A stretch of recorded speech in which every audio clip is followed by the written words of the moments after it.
Hare Krishna.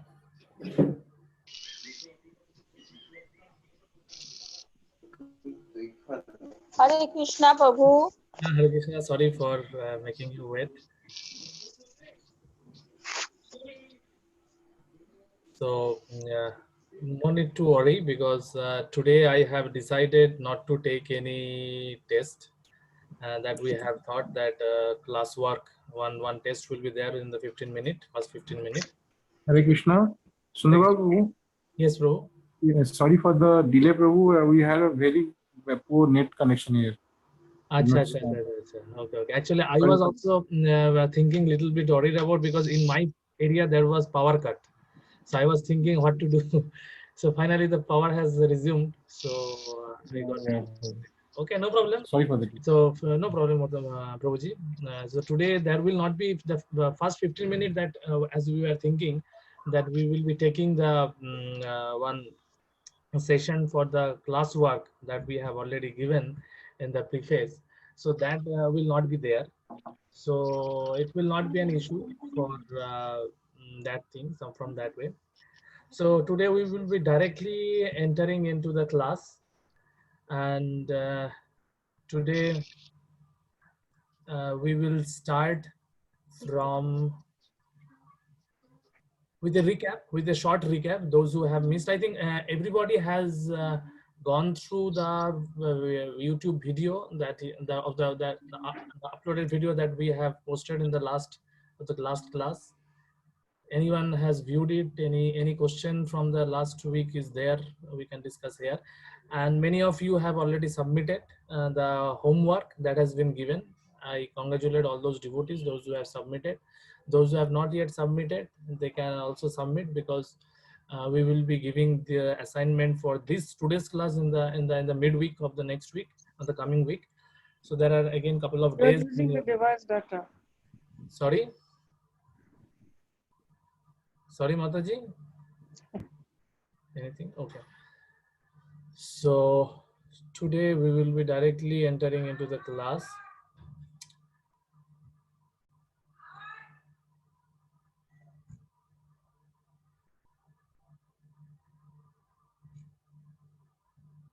Unmute.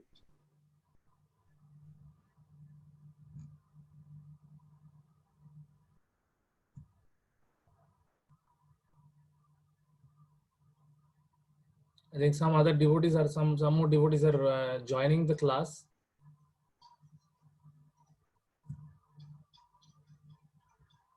So we will wait a little bit, couple of 1 minute.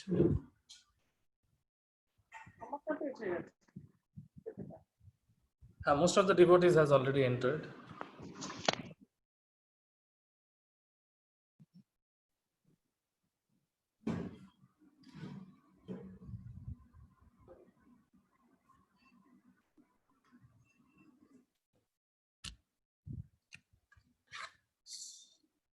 So how you felt regarding while doing the assignment? You felt nice or you felt bored? Be frank to share your experience here.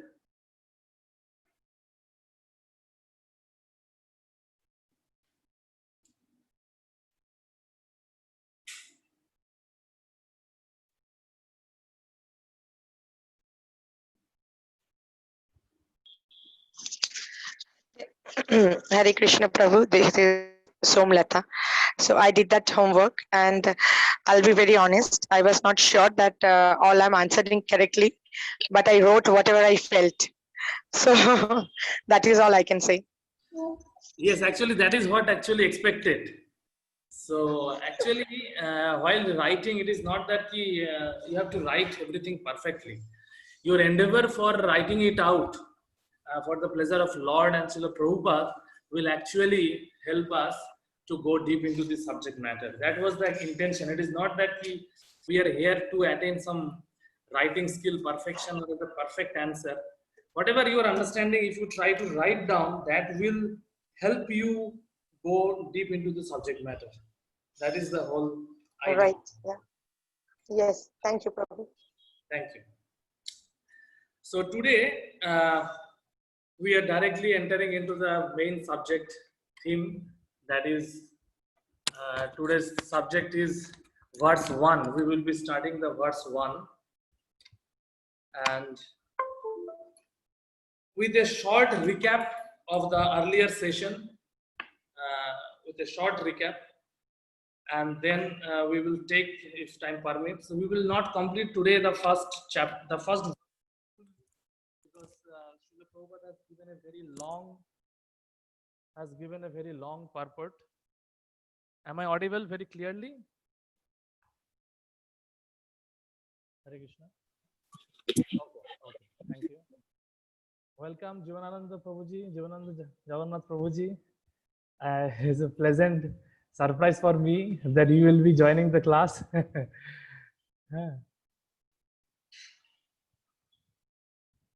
So, thank you so much. So, welcome everybody in today's session. I will be start sharing my screen.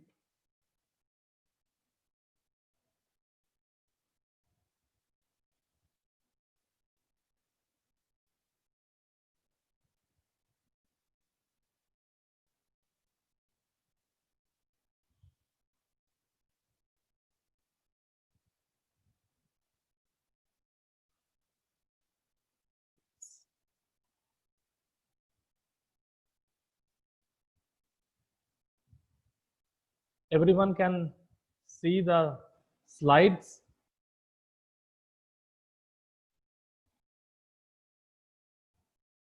Okay. So here we are today. So this Upadeshamrita, the English is Nectarian Instruction or Nectar of Instruction, has been given by Srila Rupa Goswami, and we have got it from Srila Prabhupada with the Bhaktivedanta purport. So the preface, actually we have started, the preface is actually about goal setting. What is the mission? The mission has been given by Sri Chaitanya Mahaprabhu, because we are Gauriya Vaishnava. So we have got it from Gauranga Mahaprabhu. And the mission is to understand the science of Lord Krishna and Krishna consciousness. And among the science, among the vast ocean of Krishna consciousness, the most exalted of all activities is the Lord Krishna and his pastimes with the gopis. That is the highest goal we have discussed earlier. And Sri Chaitanya Mahaprabhu, for fulfilling this goal, this confidential vision, has come in the mood of Srimati Radharani, the best of gopis. So here Rupa Goswami, Srila Prabhupada has actually given that this entire movement is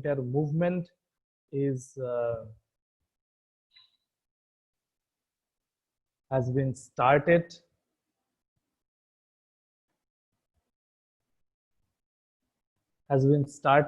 under the direction of Srila Rupa Goswami, and Srila Prabhupada has given the first duty, that is we need to the purpose of the book has been given. The first duty of all spiritualists is to control the senses and the mind, and then with this control will give us to promote to the Sattva-guna. Okay, and finally when we will come to the Sattva-guna, from that platform we can become the Vishuddha Sattva platform, that a pure goodness which will enable us to become the pure devotee.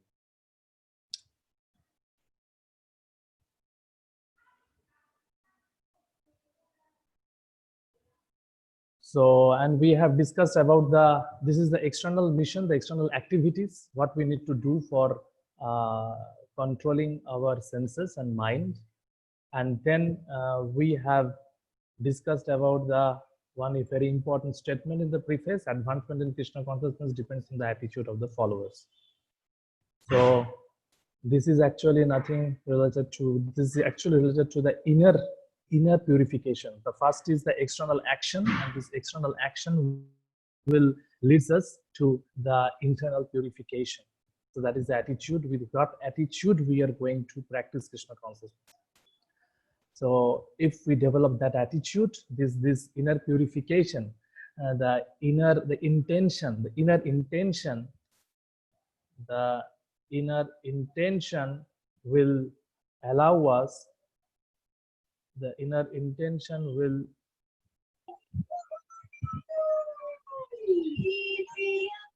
I think someone got unmuted. Some sound was coming. So this inner mood, this inner purification, purification of this inner mood will help us, or will lead us to the revelation of the higher realization. It is not the higher revelation, the higher realization, the realization of the pure Krishna consciousness, the pure love for God is not an artificial thing to attain. We cannot attain it. It is bestowed upon us, and it is bestowed upon us through the revelation. It is the automatic revelation. When we are ready, when we are purified, it gets revealed. That's why it is called realization, self-realization. It is not an artificial imposition. We need to understand this. So that is the point, that but we have to start from the very basic, and the basic is, that's why this book has been given for the neophytes to start with from the basic thing, that is control of sense, mind and senses. And this will help us to, if we follow this strictly, then it will lead us the success in Krishna consciousness.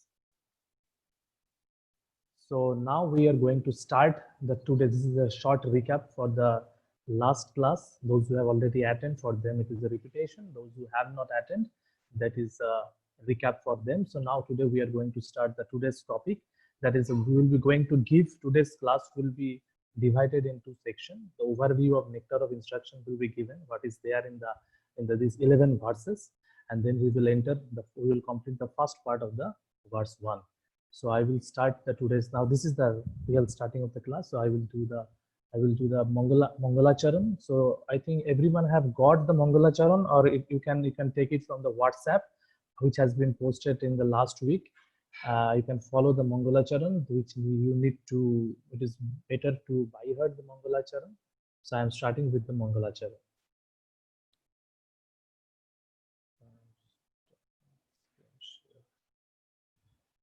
Om Ajnanatimirandhasya Jnananjanashalakaya Chakshurunmilitam Jena Tasmai Shri Gurave Namo. Shri Chaitanya Manobhishtam Sthapitam Jena Bhutale Swayam Rupam Kadamyam Dadati Chapadantikam.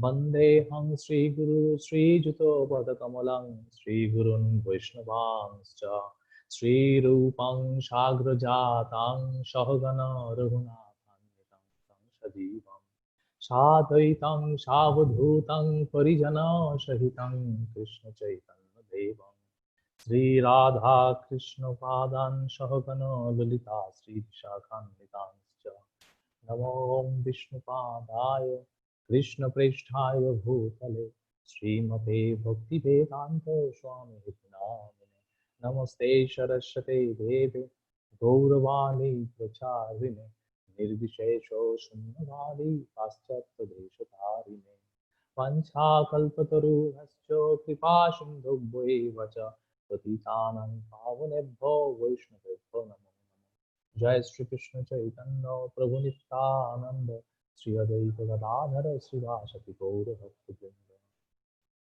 Hare Krishna Krishna Krishna Hare Hare Hare Rama Rama Rama.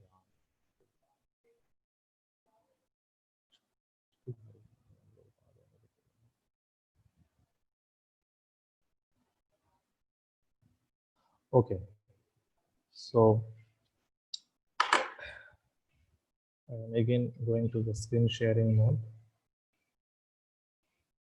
And one request, that anyone has any question, you can either write it down in the WhatsApp, because in between the session you did not to ask question. If you have any question, you can write it down directly in the WhatsApp, because WhatsApp and the question will be retained.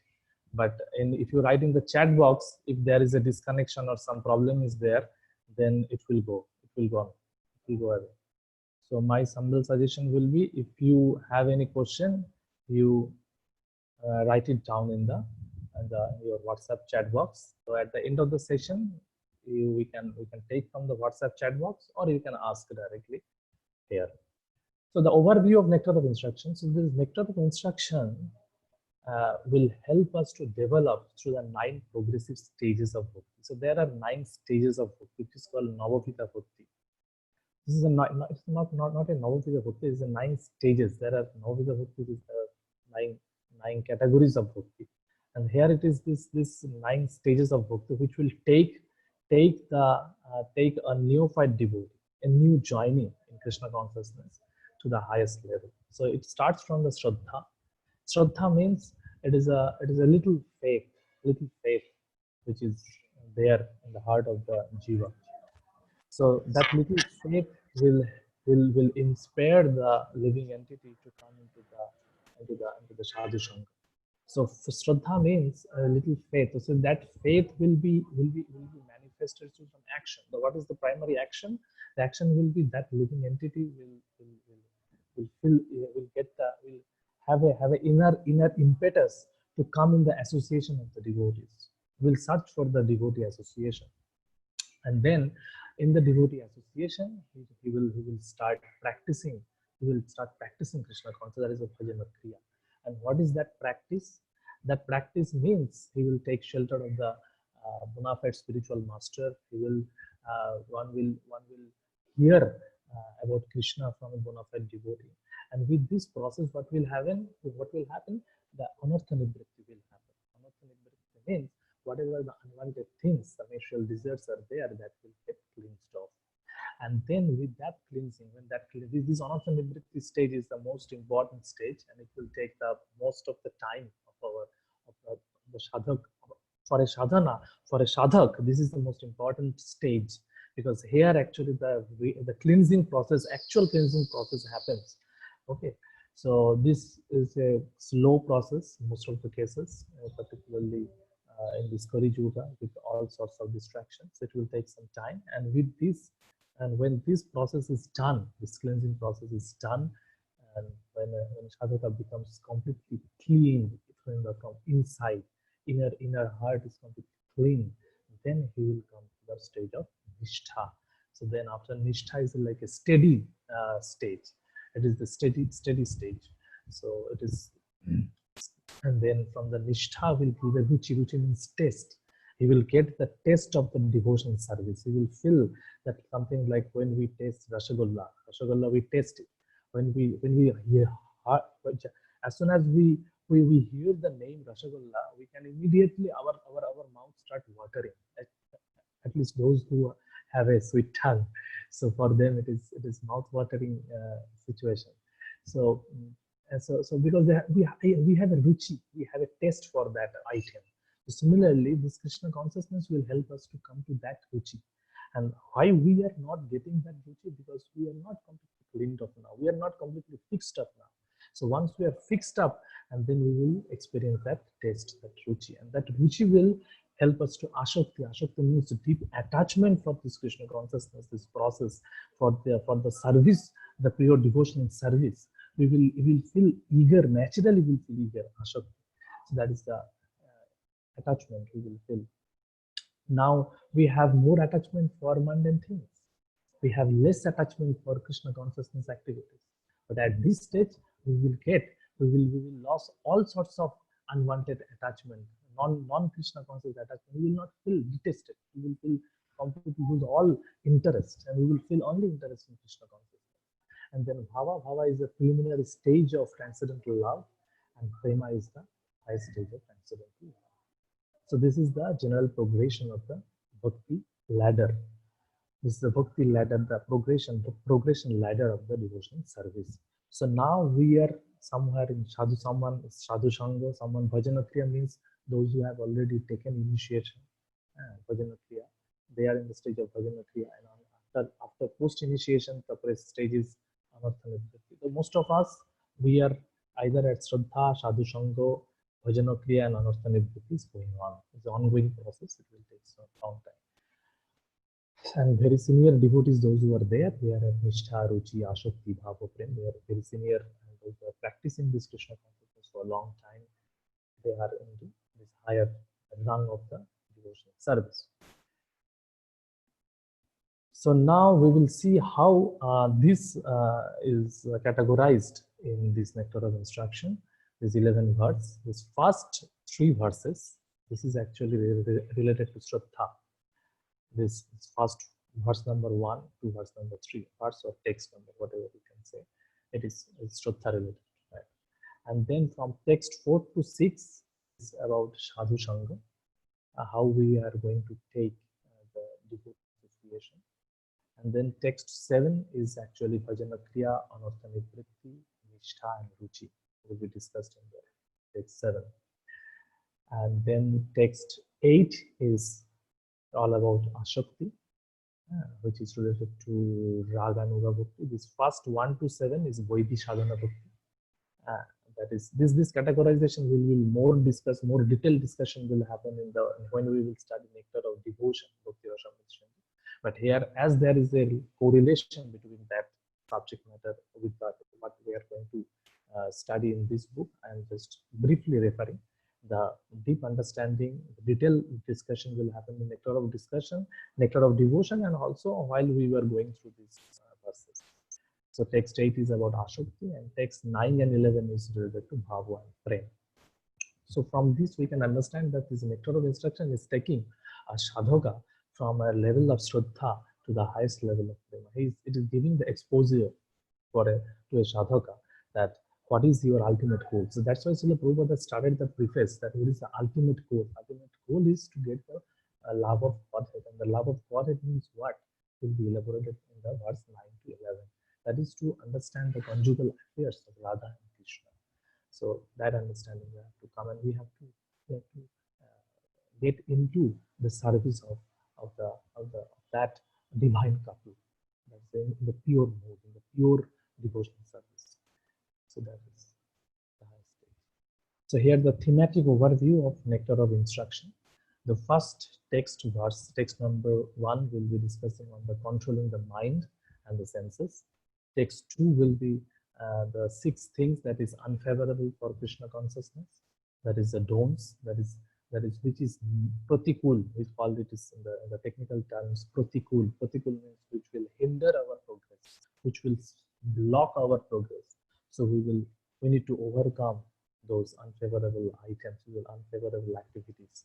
We need to avoid those unfavorable activities. And then the text 3 will discuss about the 6 things favorable for Krishna consciousness. So favorable for Krishna consciousness, and text 4 will be discussing about the 6 loving exchange between the devotees. Text 5 will be dealing with different types of devotees. What are the different? So while associating with the devotees, there is a Sadhu Sangha stage, and we will be associating with the devotees, but there are different gradations or different types of devotees. So we need to deal accordingly. So we will learn to what type of devotee we need to deal how. So those detailed discussion will be there in text 5, and text 6 is the avoid material outlook in dealing with devotees. So in the dealing of devotees, we have to avoid the material outlook, because we are having conditioning. The materialistic conditioning is there. So it is quite natural that we may deal with the devotees with a materialistic attitude, but we need to overcome that. So that we will understand in text 6. And text 7 is related to glories of the holy name. And in these glories of the holy name, we will learn that why it is called this text 7. We have already discussed the Bhajana Kriya aspect, a very important verse. So these glories of holy name, in connection to that, the Bhajana Kriya, the Anartha Nivritti, the Nishtha, and the Ruchi will be discussed in this section. And then the text 8 is a meditation on Krishna's name, form, qualities, and pastimes. And here it is the Ashakti stage, that the Raganuga Bhakti will be discussed. And then text 9 to 11, the residence in Radha Kunda and its glories. And this is related to the Bhava and Prem point. So this is the theme, overflow of the flow of theme of nectar of instruction. So again, another overview that in a little different angle. This text 1 to 7 is giving, the text 1 is given how to recognize a qualified spiritual master. Okay, so today we will discuss that. Text 2 is how to prevent some spiritual fall down. by avoiding those unfavorable activities. If we do not, if we avoid the unfavorable activities, we will not fall down from the spiritual progressive path. And text 3 is all about how to make spiritual advancement. If we do whatever is favorable for Krishna consciousness, we will automatically advance. It's simple. Some items, some activities are given, so those activities will help us in advancement of Krishna consciousness. Text 4 is how to experience love amongst devotees. So if we know the art of dealing with the devotees, we will know how to experience love and excitement and happiness. We'll develop how wonderful relationships, spiritual relationships, not material relationships. So that will give us experience of love and the devotee association. And text 5 is how to associate with the devotees from the perspective of a Madhyama Adhikari. So that we will discuss. What is Madhyama Adhikari? We will discuss. How to get with the devotees. And then text 6 is how to avoid committing offense in the association of the devotees. In Krishna consciousness, the most, what I can say, the greatest stumbling sadhaka is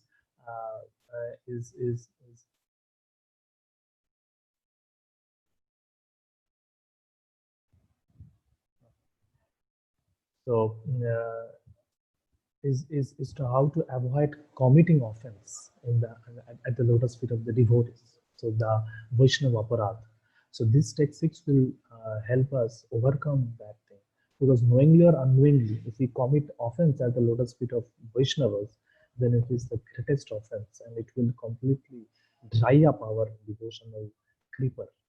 So we have to be very much cautious while associating with the devotees. And text 7 is how to completely cure oneself from ignorance, offenses, by beginning to taste the sweetness of the holy name. So this we will discuss in the text 7. And text 8 to 11 is related to Raganuga Sadhana Bhakti, that is spontaneous devotional service. So when we will develop the taste for the holy name, that from that stage we will enter into the Raganuga Sadhana Bhakti, the spontaneous devotional service. Spontaneous devotional service will be there.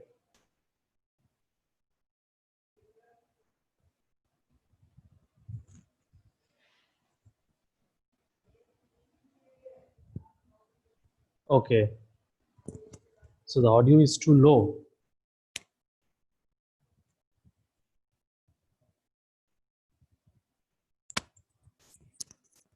Hare Krishna.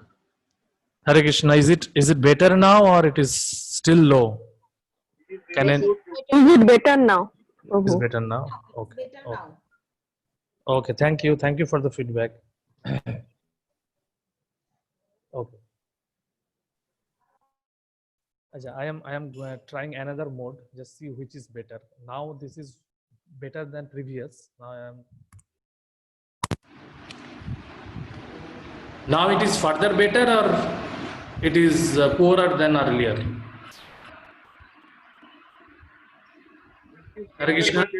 Hare Krishna Prabhu, further better than earlier. Okay, so I will continue in this mode. Thank you. So this Raganuga Bhakti we will discuss in 8 to 11. That is the Raganuga Sadhana Bhakti, and then the Bhava Bhakti will be discussed in Bhava Bhakti, and Prema Bhakti will be discussed in 9 to 11. So this is the thematic overview of the Nectar of Instruction, what we are going to do. So here, one important purport from Srila Prabhupada book, Prabhupada Srimad Bhagavatam purport. I would like to request someone to read it from the participant. Karan Prabhuji, can you read the purport for us?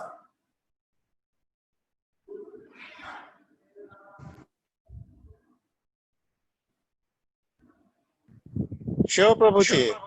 Yes, Prabhuji. It's echoing. Echo. Can you stop the echo? Yes, now it is. Yes, please read out. By devotional. Echo is happening. It's echoing, Prabhuji. It is echoing, Prabhuji. Yes. Can you fix it? Or I will ask someone else to read. You can ask someone else. It's echoing from my end. Okay. Prosenjit Prabhu, can you read? Yes, I can read, Prabhuji. Are you able to hear me? Yes, I can hear you. We can hear you. Hare Krishna. Yeah. So by devotional service only is one elevated to the transcendental planet Goloka Vrindavan, and there also there is only devotional service. For the activities of devotional service, both in this world and in the spiritual world, are one and the same. Devotional service does not change. The example of a mango can be given here. If one gets an unripe mango, it is still a mango, and when it is ripe, it remains the same mango, but it has become more tasteful and relishable. Similarly, there is devotional service performed according to the direction of the spiritual master and the injunctions and regulative principles of Shastra. There is devotional service in the spiritual world rendered directly in association with Supreme Personality of Godhead. But they are both the same. There is no change. The difference is that one stage is unripe and the other is ripe and more relishable. It is possible to mature in devotional service only in the association of devotees. Thank you very much. Thank you so much. So Thank here, the Prabhupada is giving this analogy of a mango, unripe mango and ripened mango. So this is actually what all about the progression of the bhakti. Okay. So if we start from the basic is like animalistic life, when we are not having any relation with Krishna conscious practice, that is animalistic life. We are only eating, meeting, sleeping, and defending activity. So that is animalistic life. But from that, when we come with our little Shraddha, when we enter into the devotee association and we start practicing little bit of Krishna consciousness, that is a bitter mango. And then slowly that mango is getting ripened with the practice, with the increased amount of practice of our bhakti, of our sadhana bhakti. Slowly, that ripened mango is becoming bitter, sour, sweet, sour, and then at the loving stage, at the ashakti stage, it is sweet. At the ruchi, that is the taste. When we are getting the taste, that is the bhava bhakti stage. After that ashakti stage, it is becoming sweet taste, and then finally at the prema bhakti stage, it is a condensed sweetness. That is the mango, and we all have the experience how mango becomes. We know the taste of bitter mango, the sour mango, and we know the taste of sweet mango. So we can, from this practical analogy, we can understand that the devotional service is the same devotional service. So for a ripened mango, unripened mango to become a ripened mango, what is the requisition? That how a one mango become ripened up? This is my question. I would like to ask some devotee from you. Any of you? Who is read me? I don't know. Shukanta Prabhu, can you answer? What is the requisition that how unripe mango can become ripened mango?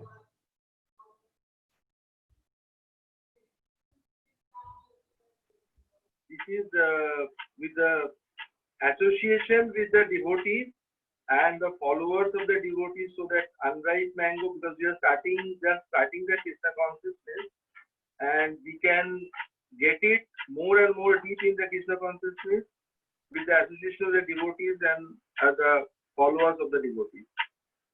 Yes, thank you very much. So that means we need to be connected with the devotee association. That means we need to be, that the mango need to be connected with the tree. That tree, that is the bhakti tree. For us, it is a bhakti tree. So if we are connected to the bhakti tree and if we follow the instructions that has been given to us, slowly, gradually. It is not that the overnight process that today only one day I will follow everything and I will become pure devotee. It is not like that going to happen. It is not going to happen like that. We have to follow with patience. We have to gradually, slowly, but we have to understand our goal. So this nectar of instruction will put you on a track that will put you on a track which will show, you will know that where is the end of that track, where is the end of that progressive path, where we are going, what we are practicing. So this is actually this practice. This is taking us from the Vedic, entire Vedic philosophy is actually categorized into three aspects: Sambandha, Avideho, and Prayojan. I think you have heard these three terms at your various discourses in Krishna consciousness. So the Sambandha is actually related to about with whom we are going to relate. What is this Krishna consciousness? What is this Krishna consciousness all about? I think that everybody have to some extent have understood that Krishna consciousness means that to re-establish our relationship with Krishna once again. Our forgotten relationship needs to be revived. So that is the Sambandha, that we have to establish our relationship with Krishna. And then Avideho is the process, how to develop that relationship.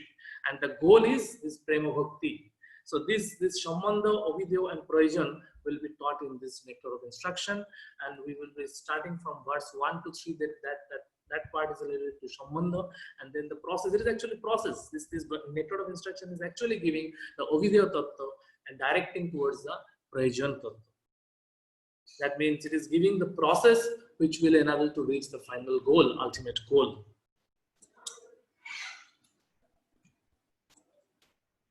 So here actually a very wonderful song written by Vaishnav Acharya Bhaktivinoda Thakur. So I want to play this song sung by, I don't know whether time is permit today. Actually, we have lost some time, so better not to sing the entire song. If we at the end, if we get time, we will try to play this song.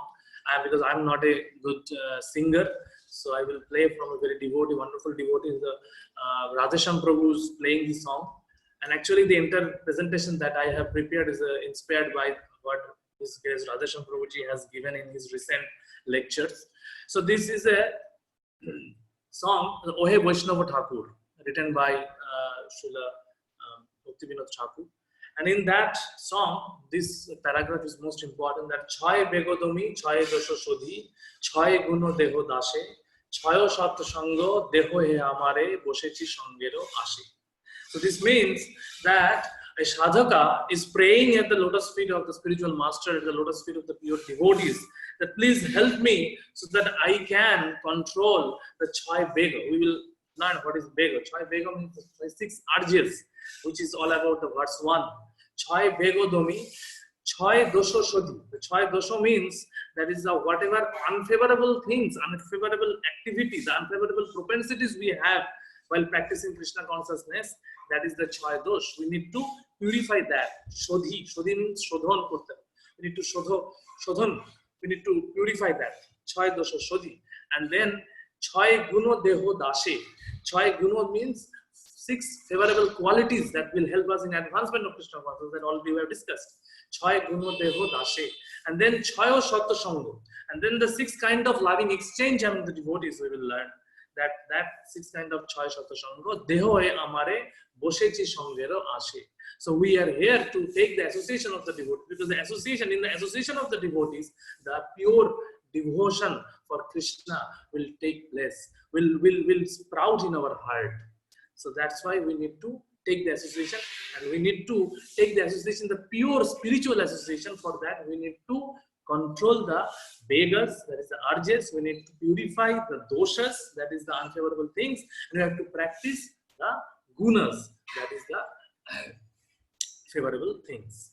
So we will see if we get time at the later, we will sing this wonderful song. So here we are at the verse 1, tolerating 6 urges. 6 urges related to the 6 urges. The verse is going like this way. Bacho begam manasha krodha begam jiha begam mudara upastha begam etan beganjo vishahet dhira sharvang bhimang prithivim shisha. The translation is like this. A sober person who can tolerate the urge to speak, the mind's demands, the actions of anger and the urges of tongue, belly and genital is qualified to make disciples all over the world. So these are the qualification for the disciple, for qualification of a Jagat Guru. Jagat Guru means who can make disciples all over the world. The ideal qualification of the spiritual master. So that ideal spiritual master should be a sober person. So this word is very, very, very, very important, that in Krishna consciousness, today or tomorrow, we need to become a sober person. Please everyone, please remember this thing, that we have to become a sober person. We cannot become anything else other than sober person if we want to become a devotee.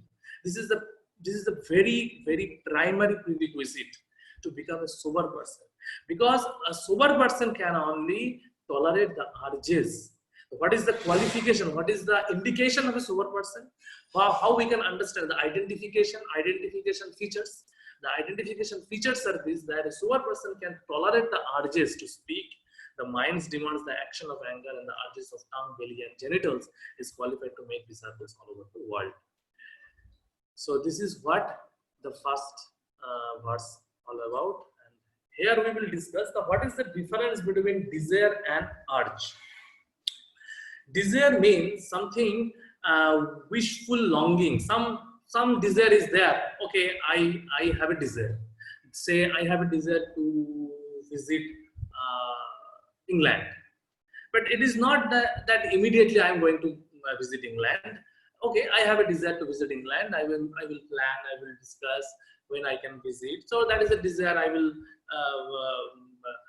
arrange money. I will plan tour plan, and then I will visit. So it is not that I have to immediately fulfill the desire. Desire is there at the one corner of my heart and of my mind, but it is not as if that it is forcing me. But urge is something like that we have to respond urgently. So here we can see that when the nature's call comes, it is a pressure from inside we feel that we have to immediately take some action. We have to do something. So this urge will push us from inside to get into it.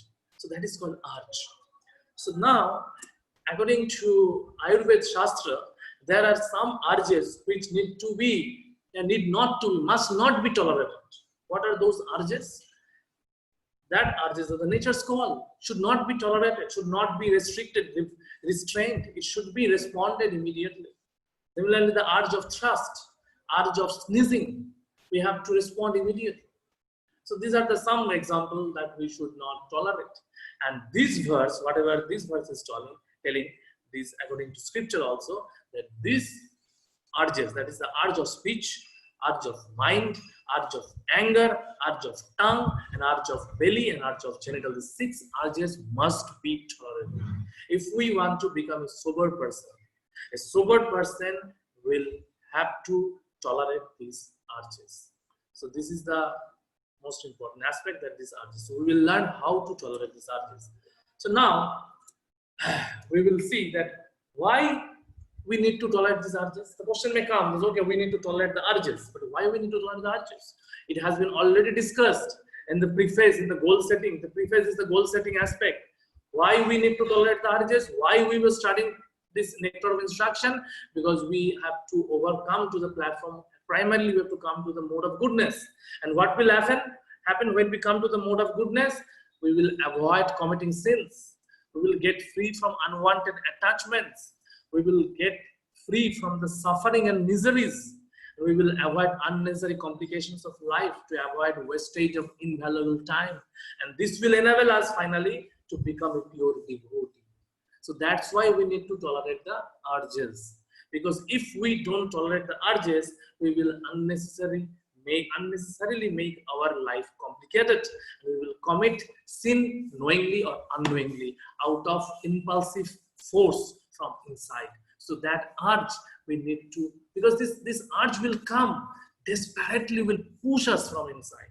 So if we don't know the art, how to dovetail, how to control, how to tolerate, we will not able to come to that platform of soberness, and we will not able to practice Krishna consciousness perfectly. So what is the result of tolerating these urges? That one becomes Goswami. We had discussed in the preface also that Godash and Goswami. Godash means what? That Go means here senses, and Dash means who is the servant of the senses. Today also we have given a little recap. So Godash and Goswami. Goswami means who is the master of the senses. So we are to some extent, depending upon our situation, we are Godash level. So this book will take us from Godash level to Goswami level if we know the art of tolerating the urges. And this, when we become Goswami, when we are in command of these urges, then we can become a pure Vaishnava. And when we will become pure Vaishnava, then we will become eligible to become the spiritual master of the entire world. So now, the thematic overview of the purport. Now the purport has been is a paragraph of around 19 paragraphs are there. So now we were entering into the purport of the book.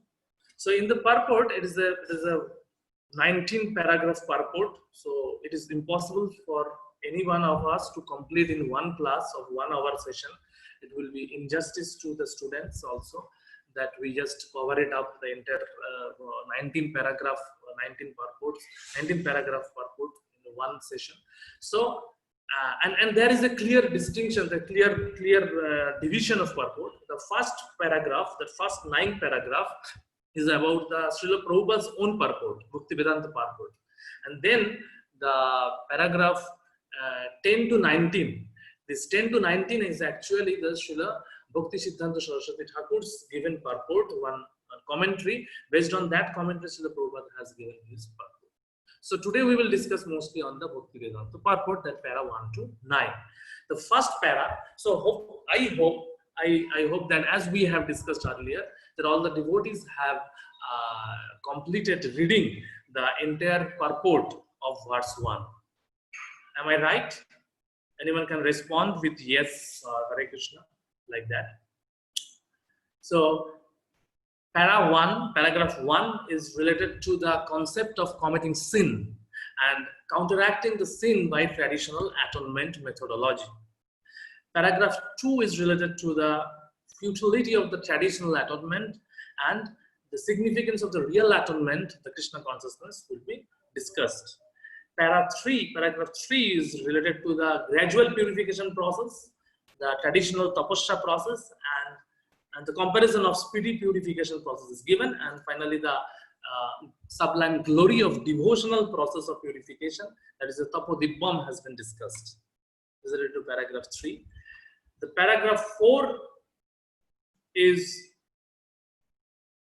about controlling of the speech, control of speaking power. Paragraph 4 is dealing with control of the speaking power. Paragraph 5 is control of mind.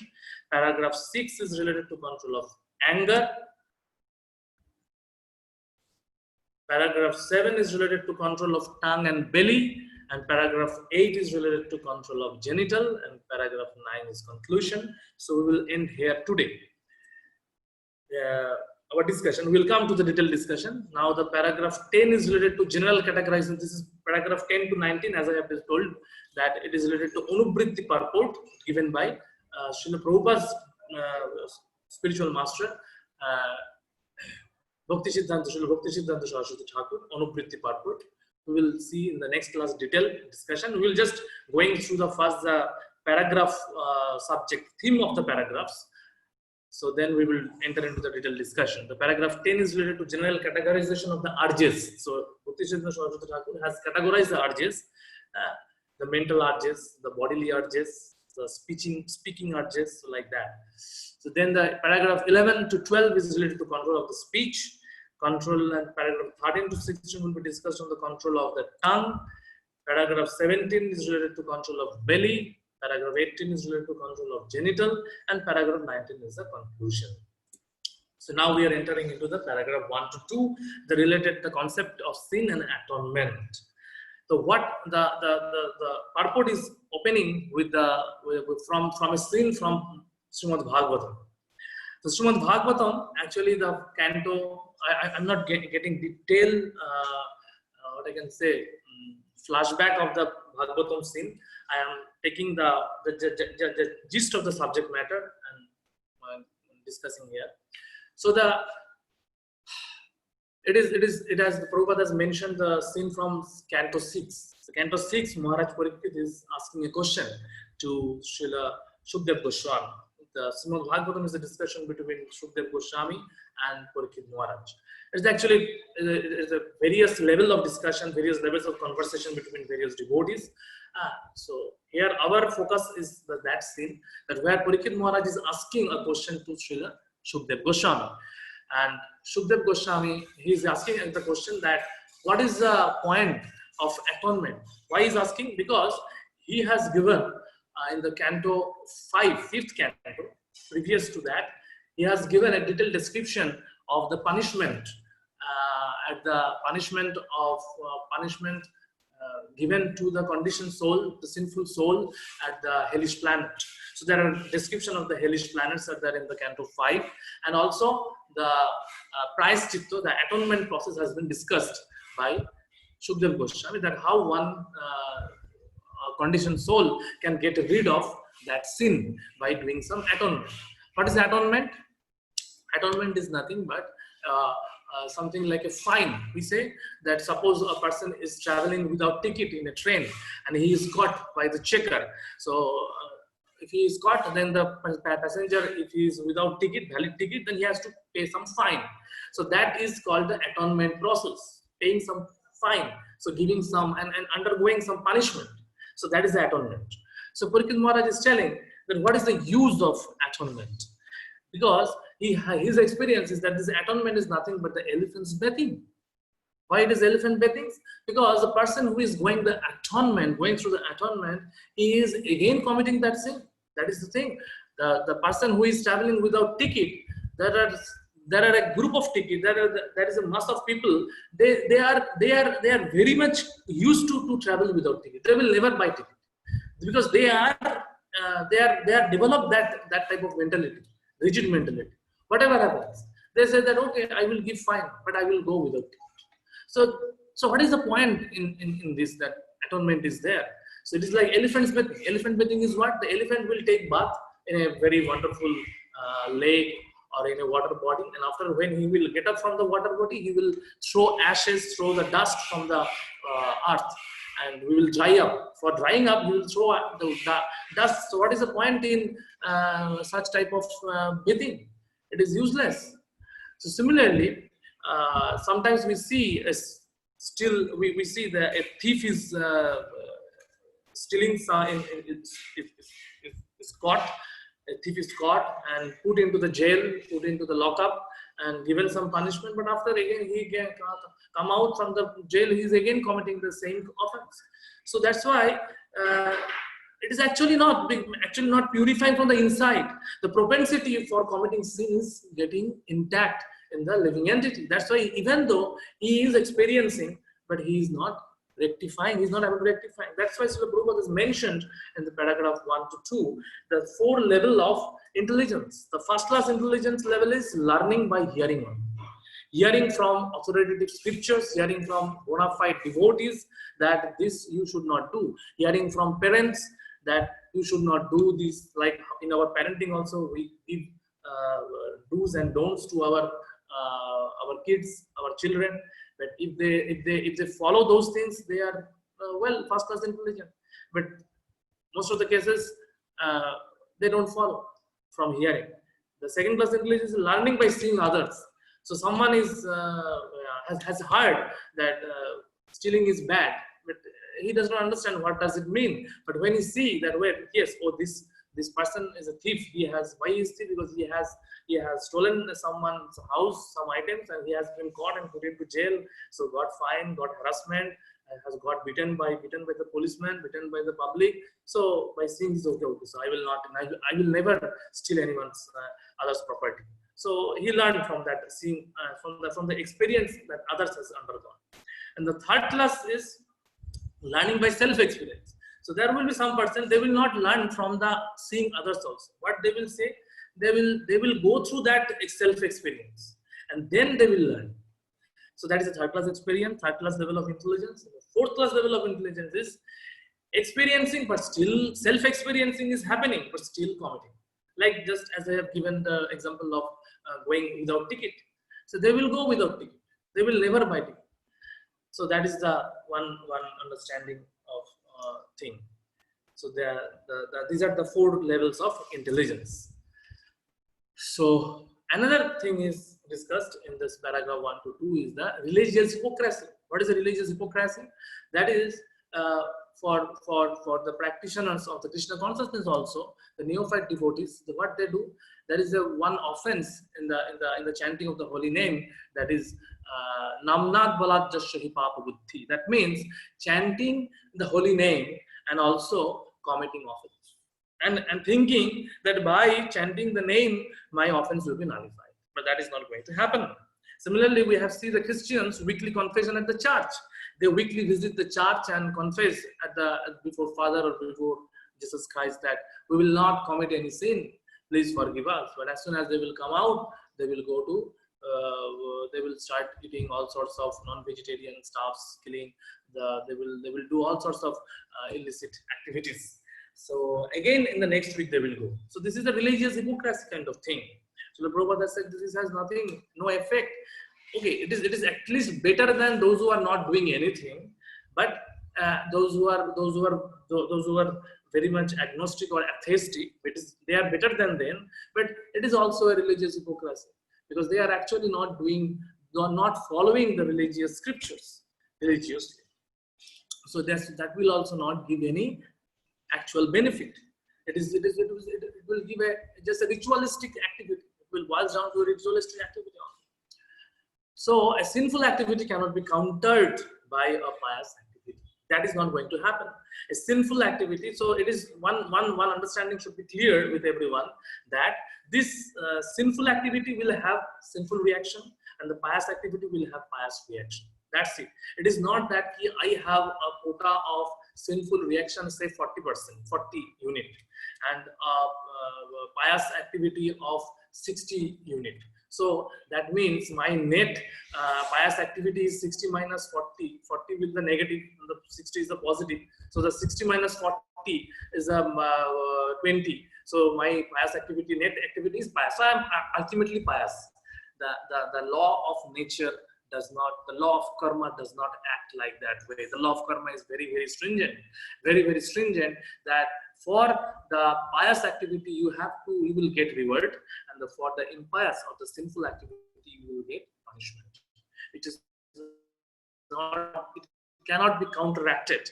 There is a misunderstanding among so-called Hindu family that by doing so many pious activity, charity or other things, all my sinful activity will be dissolved. No, it will be dissolved if you don't commit further. But if we further commit, then again it will come. So that we need to understand. So that is actually what here Parikshit Maharaj was asking, that if we are committing the sin again, it is same as the Kunjara Shauchavat. That is the taking bath by the elephant. So what is the point? So that's why Srila Prabhupada is recommending the real prayaschitta is the atonement. The real prayaschitta or the atonement is the awakening of the dormant Krishna consciousness. So in the dormant, when we revive our Krishna consciousness, then we come to the point when our sinful propensity will go away. So that is most important. So that is the curing from the root. So we have heard the root cause analysis, isn't it? In our corporate and many field, we may heard the root. We have to go to the root. The root is that we have a material desire.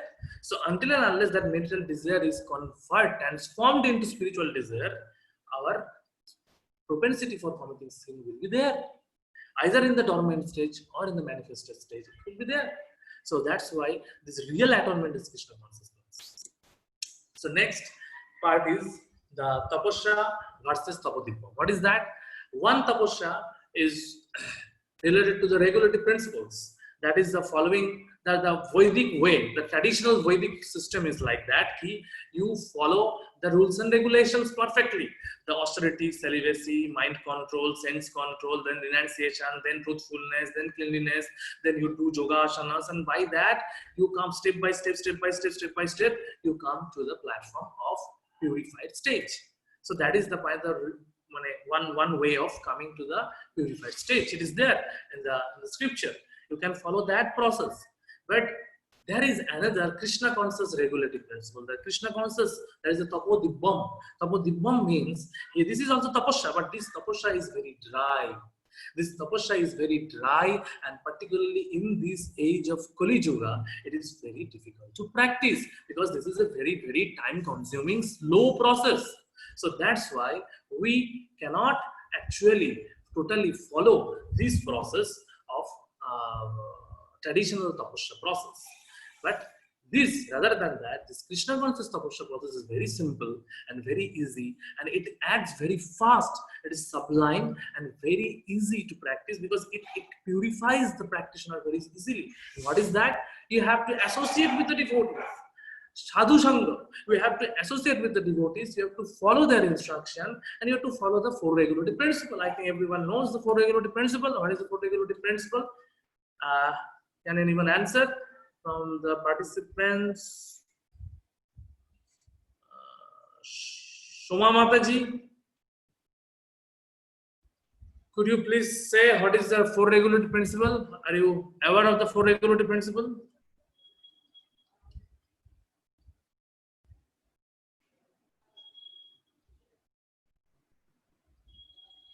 It is on.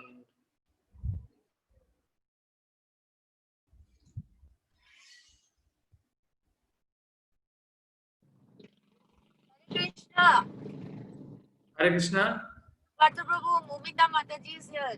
Yes, you can tell. I think I cannot unmute Shoma Mataji. Now he is unmuted. Yes, tell me. আপনি জানতে চাইছেন চারটে principal তার নিয়মটা কি? হ্যাঁ, তো একটা হচ্ছে নো ইনটক্সিং, একটা আছে নো ইটিং, আর একটা হচ্ছে নো গ্যাম্বলিং, আর হ্যাঁ no illicit sex. Yes. So this is, thank you very much, Mataji. Thank you. So this, by following these four regulative principles and by associating with the bona fide guru and spiritual master, one can easily come to the platform where the tapodipam will completely purify oneself from the inside, and we will learn what are actually the process we need to follow in this association of the devotees and how to control this mind and senses. Here the yogi is also trying to control mind and senses, but a devotee's methodology is little different, and it is simple. It is very easy to practice. So the first is coming, the paragraph 4 is control of speech. What is the control of speech? Control of speech is related to not talking nonsense. Not talking nonsense means we should not. Here we are given one analogy has been given. What is nonsensical talk? The Prabhupada has given the analogy of the croaking of the toad. Why in the monsoon season the toad croaks? Because he wants his partner for having mating. It is a mating season for the frog, but for that, when the croaking sound is there, what is happening? So that means the mating season is there. So he is looking for some enjoyment, but that enjoyment is bringing him to the near to the death, because that croaking sound is simply invite the snake, please come here and eat me. So it is inviting death. So if we cannot control the speech properly, we will be also victim of the death. So that's why Srila Prabhupada is giving this methodology of speaking only Krishna conscious talk. So it is not that we will follow the Mouni Baba's method, the Mayavadi's method, that we will, okay, the speech is creating problem, the speech is entangling us, so we will not speak anything. So that will not help, because it will be, because speaking is a natural art, a natural activity of a living entity. So living entity is a soul. It is a dynamic entity. So dynamic entity is manifested through some living activity, some dynamic activity. So speech is one of that. So we cannot artificially stop speech, our talking activity. So how to control the speech? We can talk on the Krishna consciousness. So Prabhupada sometimes say that I am the greatest Mouni Baba. Why? Because I have only spoken about Krishna. So I am not like the dry Mayavadi Mouni Babas. So they don't speak anything in the silence, and then by following that method, once sometimes they temporarily some success may be there, but ultimately it will prove failure.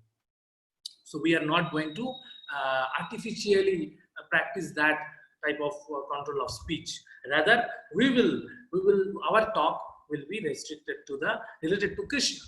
It sometimes may be for the householder, those who are family people, we may have to go to our work, we have to talk with in the work, but that is why we are going to work. We are going to work for Krishna. So we are maintaining a Krishna conscious lifestyle, helping the Krishna conscious projects. So we are doing so that talking, and there also in our workplace also, we can restrict our talk only for the activity, for the subject matter which is related to our activity, to our profession. Nothing unnecessary talk we can stop. So this practice will help us to control the speech. So actually there are two categories of people are there. One is this verse is quoted from in the purport by Srila Prabhupada. Najavachas chitrapadam harer jasho jagat pavitram pragrinihit kare chit tad vyayasam tirthamu shanti manasha natra hansho nirmanti ushikkhaya. That means those words which do not describe the glories of the Lord, who alone can sanctify the atmosphere of the whole universe, are considered by saintly persons to be like unto a place of pilgrimage for crows. Since the all perfect persons are inhabitants of the transcendental abode, they do not derive any pleasure there. So there are two categories of people, crow category and swan category. So the devotee should be the swan category people. And swan means they are only related to the Krishna Katha. And that is the Gramma Katha. The crow is Gramma Katha, means the nasty places. They are only related to the subject matter stooped in sense gratification. Just see the newspaper, the TV, the so-called mundane YouTube channel, what they are broadcasting. They are broadcasting unnecessary, mundane subject matter which will pollute our consciousness. But Krishna consciousness will purify the consciousness. So our endeavor to speak Krishna Katha will not only purify our consciousness, it will purify the entire world's consciousness. So that is how we can control the speech. So just like you are hearing, this is also a way of control of speech. You are hearing and I am speaking. So by speaking, I am purifying my consciousness also. I am getting the opportunity to purifying my consciousness. And also I am helping to hear about Krishna consciousness. So that is how we have to control the speech. Then the Manasha Begam. Manasha Begam is the mind's demand, the control of mind. The problem of mind is restlessness and fickle. Yesterday only, I think Robina Mataji has asked a very wonderful question, how to control mind. So here actually the answer is that mind cannot be kept vacuum. These yogis, what they try to do, they try to restrain artificially the mind. We have the example of Vishwamitra. Vishwamitra is a great Brahma Rishi. So what he was meditating on Brahman for millions of thousands of years, but just by hearing the tinkling sound of the Manoka, his meditation was stopped. He stopped his meditation. His attention has been diverted, and he fall down from his meditation. So we know the history, but in the same thing we see the Haridas Thakur. He was also meditating in the dead of the night in a secluded place, and there Mayadevi herself came to allure her. One devotee has sent a prostitute once to Haridas Thakur to divert his practice. to make him fall down from the spirit Krishna consciousness. But as he was absorbed in chanting of the holy name, Hare Krishna, Krishna Krishna, Hare Hare, Hare Rama, Rama Rama, Hare Hare. If we absorb our mind, this mantra means what? The mantra means that man and tra means those things that will relieve our mind. So this mantra, Maha Mantra, will be great deliverance mantra for the mind. So actually this mind is disturbed in the Kali Yuga. This mind is so much disturbed. That's why we start speaking nonsense. We start eating nonsense. We start indulging in nonsensical sensual activities. So if we can control this mind, and the best methodology is thinking about the lotus feet of Krishna. We are getting the darshan every day in the WhatsApp, and you focus on the lotus feet of the Krishna. Prabhupada has mentioned in the Bhagavatam, just think about the lotus feet of the Krishna and chant Hare Krishna and engage yourself in the service of Krishna, physical service. The physical service will help us, our mental discipline. That is how we can control the mind, not artificially stop thinking, because mind has a nature to be attached with some subject. You cannot keep mind vacant, mind unoccupied with something, because the thought of making mind vacuum is itself a thought which is not creating vacuum. Are you getting the point? Artificial way of creating a vacuum mind is a failure. So that's why Krishna conscious methodology is not an artificial way of practice. It is a natural way of dovetailing the mind in Krishna consciousness. So that's why Bhagavatam says, Parikshit, the great Mahajan is there, Ambarish Maharaj. He says, Shabai Mano Krishna Padara Vindai. I need to meditate on the lotus feet of the Krishna. So more we meditate on the lotus feet of the Krishna. Meditation of the lotus feet of Krishna means we have to engage in his service with humility. With humility. So why mind becomes so agitated? Because mind becomes agitated because mind is occupied with false ego. So that's why the mind becomes agitated. Mind thinks that how I am great, better than others. So if we can, with all humility, engage our mind. It is not a one-day process. Again, I am telling, we have to practice day after day. We have to follow the rules and regulations perfectly, and then the mind will naturally be controlled. So this is all about mind. So this mind control is here is also there. That mind, that these six horses are there, six senses are driving in the six directions. Okay, there are Roop, Raj, Gandha, Shabda, Sparsha. The six tanmatra is there. The sense objects, senses are there, and sense objects are there. So that's why the mind is agitated. So how we can stop the mind? That Maya, Jitha Krishna, Shethanai Maya Radhikar. Krishna Shurja Shamo Maya Hai Andhakar, Jitha Krishna, Shethanai Maya Adhikar. Adhikar means what? That Maya does not have any authority. That Maya means that if we can become Krishna conscious, if we fill up our mind with Krishna, then this Mayic alluration, this Mayic deviation will not happen. So that will help us to control the mind. So we have to absorb our mind. That's what we have discussed, that we have to absorb. We should not keep mind idle. Idle mind is the devil's workshop. So that is the thing. And mind is fickle minded. While chanting also, mind will go here and there. That's why we have to bring that mind again to the hearing of the mantra. If we regulate our thought every day by hearing regularly, chanting the Hare Krishna Maha Mantra, chanting the japa, then our mind will come control. So this is very important. So the mind has been just like, we have to tame the mind. Yesterday the Prabhuji was telling, we have to tame the mind regularly, because mind control is very difficult. When Arjuna has been given the Dhyana Yoga process by Krishna in the chapter 5 of Bhagavad Gita, at the end Arjuna says that it is Krishna, I can control the wind. I am able to control the wind, but I am not able to control the mind, because it is a very dangerous entity sitting in my mind, inside me. So then Krishna says that yes, what you have told, it is correct, but you have to practice Ubhasha Yoga. He has given the process of Ubhasha Yoga and Vairagya, the detachment. So we have to detach ourselves from unwanted thing and be attached to Krishna consciousness. It is not an artificial detachment like yogis and gyanis. Our process of detachment is attachment to the higher taste, attachment to the higher Krishna conscious activities will automatically make us detachful to the lower attachment. That is how we can control the mind. So this mind's demand is, however, if one always think that we have to think of Krishna, and the best way of thinking Krishna is chanting Hare Krishna Mahamantra.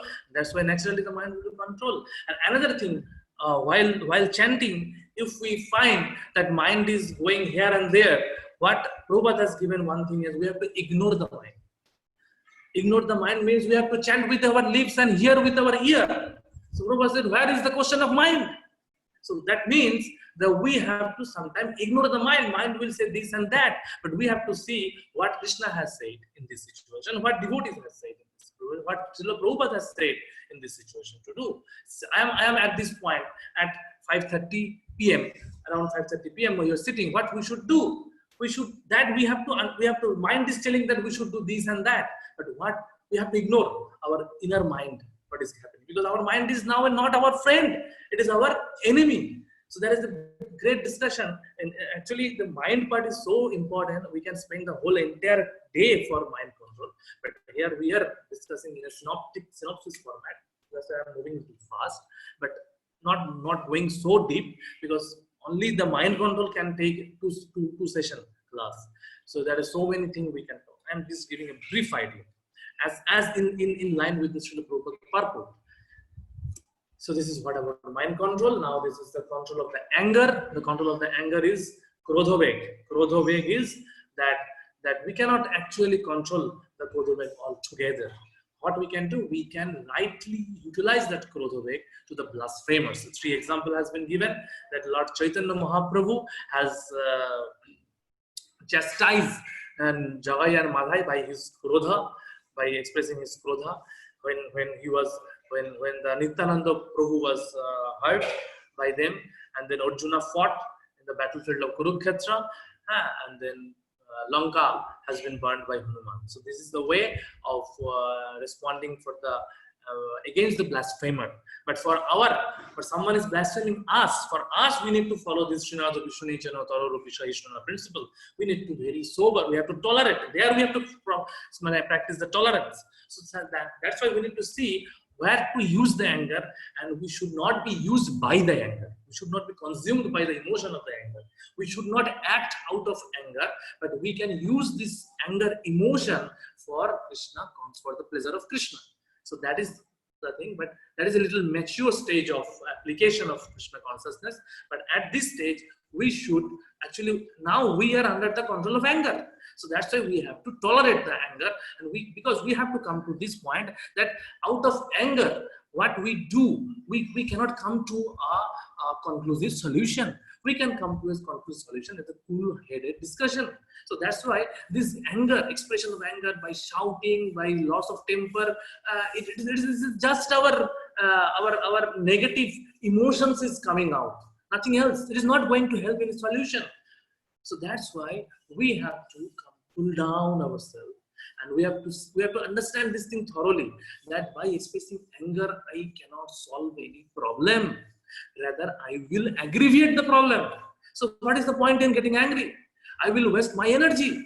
Rather, I retain that energy so that I can utilize it for a constructive way to solve the problem. Why I am getting angry? Because there is some problem, some disturbance has happened. That is for sure. So, but how I should respond? That's the thing, reaction and the responding. So there is a difference. Reacting means the impulse, the urge is there to react. But we should have to control, because we have to apply our intelligence that this sort of reaction, if I express the reaction, this will not be able to solve the problem. So that's why we have to restrain our emotion of anger, because the anger is one letter short of from danger, because the anger will create a dangerous consequence. So that's why better to restrain anger most of the time. And when we are very much mature, then we can understand where to apply the anger for Krishna's service. The blasphemers are there. So even when the blasphemers are there, in particular in Kali Yuga, we cannot directly show our anger by hitting on his face or kicking on his face. we have to preach very vigorously so that his blaspheming logic should nullify. So that is how the preaching. By preaching, actually, we can defeat the blasphemers. Their hollowness of the philosophy, their meaningless philosophy, their baseless philosophy. We are at the last part of our discussion today. Urge of tongue, that is the Jiva Begum. That is the urge of tongue. Tongue can be controlled by having prasadam at the regulated hour, regulated time. If we eat prasadam means the sanctified food offered, the remnants of the sanctified food that has been offered to Krishna. Because we need to understand that all the ingredients of our food has been supplied not by any factory, not by any scientist or any agriculturist, but it has been supplied by Krishna, and it has been cultivated by a simple farmer. So it is by the blessing of Krishna only. It is the nature is coming, the nature is under the supervision of the Krishna. So that's why it is all the resources, the food for our subsistence we are taking from Krishna. So that's why we should offer it, and we will take that thing, and that will purify our Jiva Begum. Because when we are restricting that my tongue should not touch anything which is not prasadam, then we will not we will not take anything or at any time. We will have a regulated hour for having prasadam. So finally, this is the control of belly. That is the Udara Begum. That is the problem of if we take unrestricted food, we will have a stomach disease. That's why we should regulate it. Our food habit, we should take a regulated time, and also we should practice Ekadashi and Janmashtami to restrain the demands of the belly. So this is all about Udara Begum. And then the Upastha Begum, that is the control of genitals. That is the genital, actually the word genitals related to generation, procreation, generation. The genitals should be used for generation, for creating generation, next generation. That means procreation. That's a simple thing, nothing else. So genitals should be used only for procreation and not for any recreation. So that is the main point of genital, the control of genital. If we should not, unnecessary involvement of genital will not help us in progress of our Krishna consciousness, because the unnecessary use of genital will boils down our consciousness, will cement our consciousness at the bodily platform.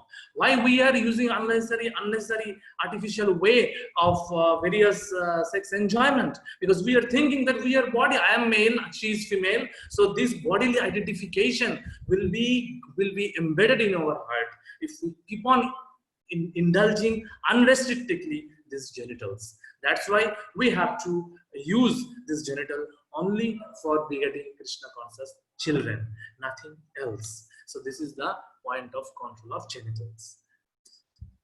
So here is a conceptual map.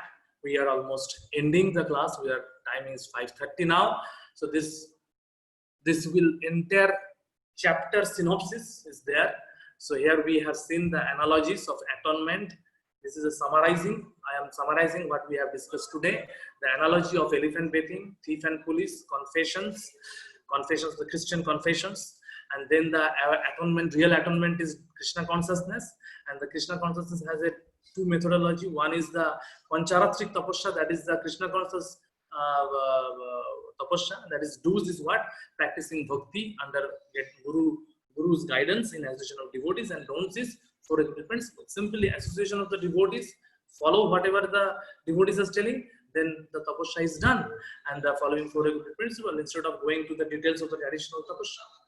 This is the thing, and the application. This first part, the Prabhupada's purport, we have discussion. There's Bacho Begum. It is a Bacho Begum, not like the Kurmi and Gyanis, snake and toad. They are like Kurmi and Gyani. They are not. They are giving all sorts of Kurmi kind of philosophy, Gyani kind of philosophy, which is actually not leading to us Krishna consciousness. Solution is Krishna Katha. One, we have to stop Gramma Katha. Gramma Katha means mundane material discussion, and have to come into the platform of Krishna Katha. That's why we can stop that. We can control the Bacha Begum. Manasha Begum we cannot make our mind vacuum by artificial yoga or any type of artificial methodology. Rather, we have to think of Krishna. By thinking Krishna, we can we can eliminate all sorts of nonsensical thoughts that is there in our mind. And krodha cannot be fully stopped. It can be used for the against blasphemers, but it cannot be fully stopped, but it can be restrained. Because we should not be used by the emotion of the anger. We should use our anger in a proper way. Sometimes for chastising the children, we have to show our anger. That anger is good anger. Okay, but we should not be overwhelmed by the emotion of anger. Out of anger, we should not take any decision, or we should not do any activity. And jiva can be jiva, and then there is the udara and tongue and udara. Jiva and udara can be controlled by eating Krishna Prasad and at a secluded time. And upastha begam can be controlled by not indulging in unnecessary sex activity, only for Krishna conscious activity, that is only for procreative sex and not recreative sex or illicit sex. That is how we can control the upastha begam. Yes, I will take some question. So this is the next session. Next part 2 will be discussed about the Anuvritti commentary of Bhaktivinoda Thakur. So we are ending here. Thank you everyone for tolerating me. And now we are little over time, so 5:37. So anyone have question? I can take one question, or other question we can take in the WhatsApp. I can send a WhatsApp message. I am unmuting, trying to unmute Kushanjit. Good evening. Good evening, Prabhuji. Yes, Mataji. Yes. Prabhuji, I want to ask you that in one of the slides, I saw that how to control anger. They are saying, it is written that if one can, show his anger to somebody if a Krishna devotee is insulted. Yes. So is that permissible? If you control anger, then why be angry? Yes, that's what I said, that sometimes we need to properly use our anger, not abusing someone, but to using anger. Using anger means someone is blaspheming devotee or someone is blaspheming the Lord. So then we can use, and that's why the 3 example has been given. Srila Prabhupada said that anger cannot be fully controlled. It can be properly utilized. By using properly, the misuse of the anger will be rectified. That is the way. Misuse of the anger means out of the emotion of the anger, we are doing something which is very dangerous. So that's why we have to restrain at our immature level. We are not so much mature to where to use the anger, to take the judgment, to take the call that where to use and where to misuse. So rather better to take a position that we need to control it. Even though Prabhupada has told that thing, but that is for very mature devotees. So but that does not mean that someone in front of you is blaspheming some devotee. When you are blasphemed, you have to tolerate. That is clear. For our own blaspheming, someone is blaspheming me, then I need to tolerate it. But someone is blaspheming in front of me, another devotee, then I should respond properly that you are Prabhu or Mataji, you are not doing properly. See, anger is not that we have to shout and we have to express our anger. Anger also means that you have to tell something very concisely so that his misdoing is stopped. That is what also anger means. Our emotion of the anger can be inside, and we can speak in a very cool-headed way, in a proper way, with a emphatically. It is not that we have to be there. That is also anger. And also I have told that preaching is also a way of sort of expressing our anger against the blasphemer, those who are giving a strong philosophy. Okay. Can Hanumanji be a good example? Yes, Hanumanji Arjuna is a good example. That is the thing. That's what Prabhupada has mentioned. That's what I have shown in the thing, because he has expressed anger against Ravana. Arjuna has expressed anger against Duryodhana parties. So they are actually expressed in a proper way, the anger, because otherwise, without anger, how he could have fight? So that is the way of anger. But even for the Ravana's case, Hanuman's case, Ramchandra did not fully appreciate his anger. You know, that is a story in there in the Ramayana also. I have heard from some devotee, I think from Anand Prabhuji only, I have heard that Ramchandra said that, yes, you have shown your anger properly for in my service, but there Sita was there. Sita could have been in the danger for the fire. So the fire of anger can destroy some valuable thing also. So we need to be very cautious while expressing our anger. Okay, Mother Chacha, I think Prashanjit Prabhu, we have some question. Prashanjit Prabhu, please continue. Yeah, are you able to hear me, Prabhu? Yes, Prabhu.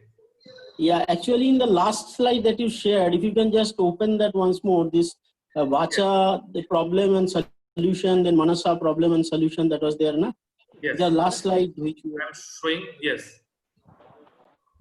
Yeah, in this, if you go to the Manasa, in the solution to Manasa, it is said meditate on lotus feet of Sun and Krishna. Sun and Krishna means. So what is that? Sun and Krishna means that sloka is there from Chaitanya Charitamrita that Maya hai Krishna Surja Samo Maya hai Andhokar Jetha Krishna Kahanai Maya Rodhikar.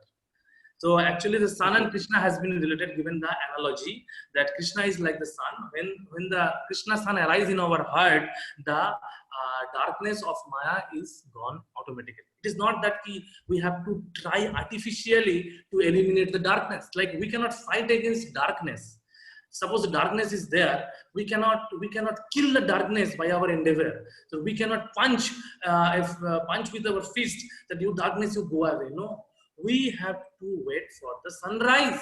Similarly, the anarthas are there in our mind. It is not that it is going to wash away automatically, but we have to slowly make rise the Krishna sun in our heart by practicing Krishna consciousness, by chanting the holy name. When the holy name will be there in our heart, when we hanker for chanting Hare Krishna Mahamantra, when we will hear Hare Krishna Mahamantra, when we early in the morning, if we absorb our mind in Hare Krishna Mahamantra, then this darkness of Maya, the darkness of Anartha, which is accumulated in our heart, in our mind, will wash away automatically. We need not to endeavor separately, like the yogis and gyanis.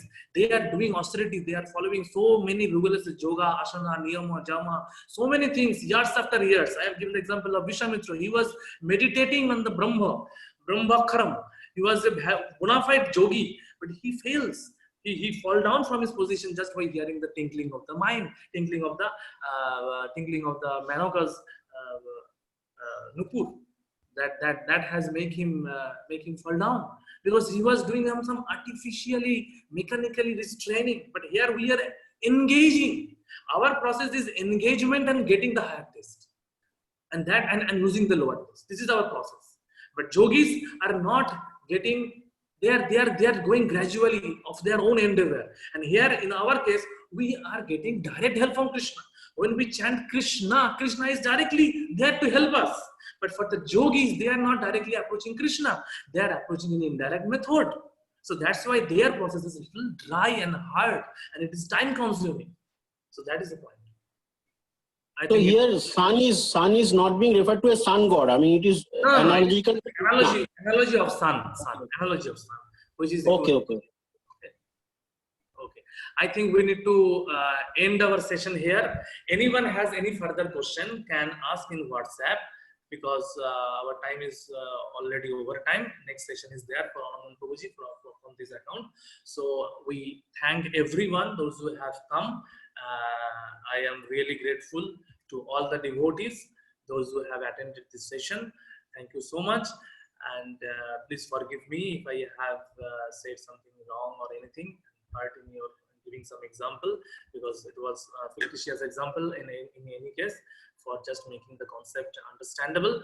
So, and please share your feedback, your question, any queries is there. Please feel free to ask me privately. Just privately means just giving a private message in WhatsApp or in the group also. I think there is nothing private message. You can just type whatever is there in your group message, and I will try by giving a voice message. You can ask voice message also. I can answer by voice message. So I'm ending here. Hare Krishna. So I think that we did not get the time to play the music, play the song. I think I can try to share the song that Vaishnava Thakur. It is very much related to our nectar of instruction. study. So next session will be next week Sunday. The next part will be the second part of this verse 1. So thank you so much. Hare Krishna.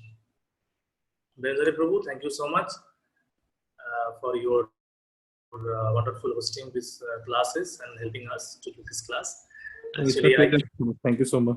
I should say Benjari Prabhu is one of my very inspiration and very wonderful example of a sober person in my life.